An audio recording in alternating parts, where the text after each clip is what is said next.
Hello, welcome back to Shoogly Shed Motors for Plague Edition. I am currently suffering from COVID-19, the famous COVID. 2 years into a pandemic and it's finally caught up with me.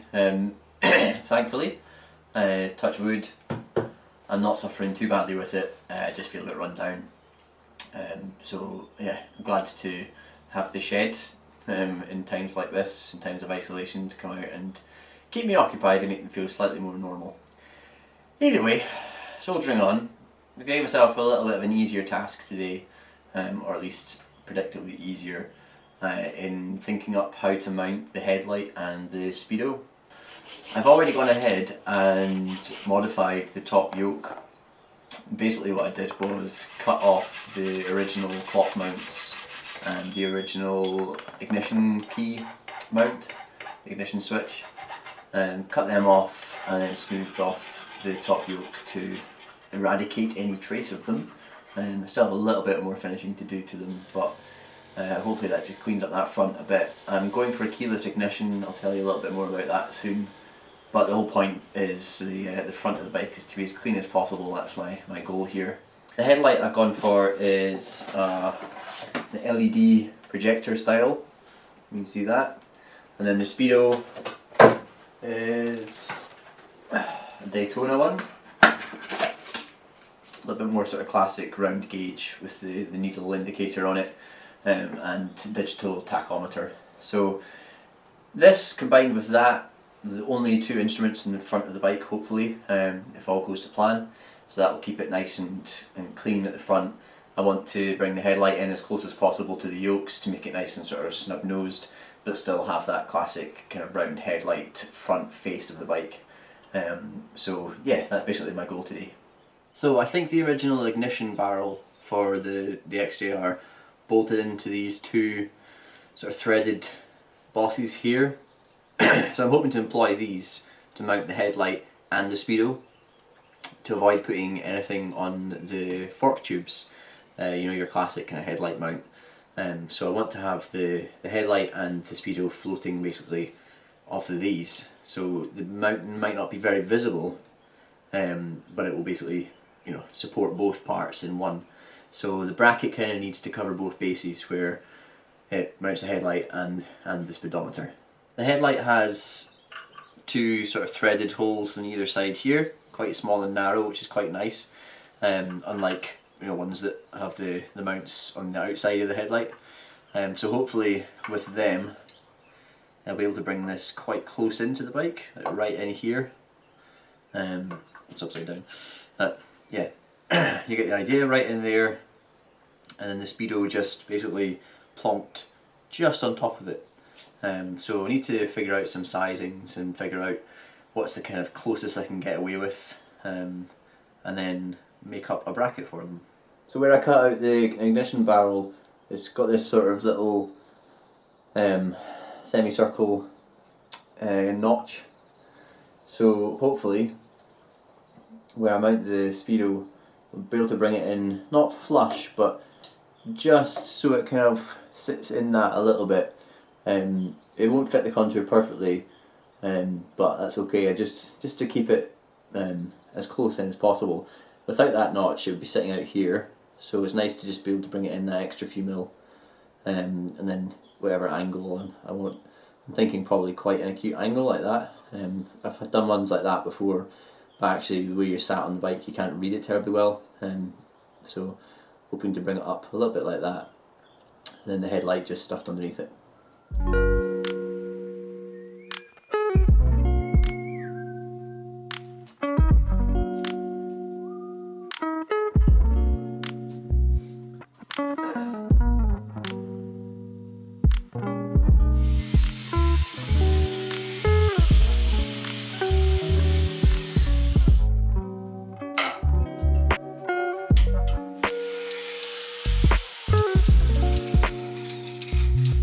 So I've just cut the steering lock off the frame.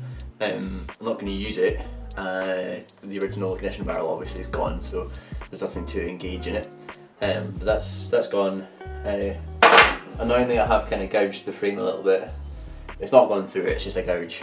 So I'll be able to weld that back up when I get the frame stripped down. But I do question why I'm doing things like this when I'm suffering from COVID, you know. Silly little mistakes like that, but hey, it's not to worry. I'd rather be out here doing this, making small mistakes, than sitting inside tearing my hair out. Yeah, like I say, I'm not gone through it, it's just a gouge, so I'll be able to weld that back up. But I need to smooth all that off anyway, so I'll do that when I do that.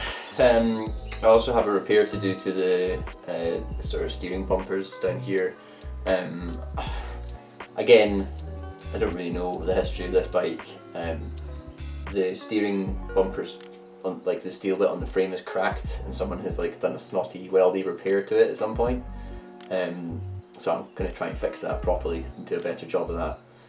I don't know, there's so many things that point towards this bike either having been dropped spectacularly or crashed, but you know, there's absolutely no damage to the engine fins, you know, those kind of things that do get damaged in a crash. The forks are straight, the frame's straight, and obviously the tank was a bit of a mess, so I don't know what happened to it, but either way, that should be an easy repair to do again when I get the bike stripped down. So the reason I cut that off was basically to try and get the headlight in as close to the frame as possible. So now I'll be able to put that right in there, whereas before it would had to be out here. So bringing it in a little bit further is quite cool. I'm toying between having it right up here against the Speedo or having it further down. I actually quite like the idea of just having it kind of just sitting in line with the bottom of the Speedo, not covering it, not too far from it. It's probably what I'm going to go for. So it's not far to connect these to that and that to that, but it is a bit of an awkward shape, so I need to figure out what the best way of doing that is and what the neatest and prettiest way of doing that is.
there we go. I think that's a pretty reasonable result. That was a bit more complicated than I'd expected. The tricky thing is that because I'm MIG welding creates quite a lot of splatter. Even like no matter how clean the metal is, it just creates splatter as part of the process. And the risk when you do that is that if you're tacking things into place when you have finished components anywhere nearby, you get weld splatter on a finished component and you ruin it, potentially damage it, but not only that, but just like cosmetically ruin it. So if you're TIG welding, you can just do little tacks with the TIG welder that are really neat, and you can basically tack on parts with the components in place because you're not really in danger of damaging it. I mean, you can pass a lot of heat through something, but you just need to obviously be wary of that. So it basically meant that I had to try and tack things, with the component off, and then hold it up again, reposition the tack, and then take it back off again and weld it fully. So there's quite a lot of trial and error involved there, and more error than I'd have liked. But we're there in the end. Everything looks nice and straight and plumb to me. My ichrometer says it's all straight, so I can't really do much better than that. I've still got a little bit of filing and sanding and stuff to do to the welds to make them a little bit more smooth and pretty, but apart from that, really pleased with that result. One little bracket that holds on headlight and my speedo.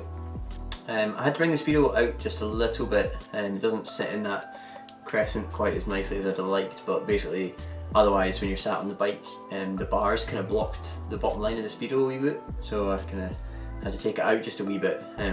So it's not the end of the world, but just a wee bit of trial and error, as I say, to get it all right. So as usual, please do like, comment and subscribe to the Shoogly channel, and I will hopefully see you in the next episode where we'll be tackling the suspension units at the back of the bike. Anyway, take care, goodbye.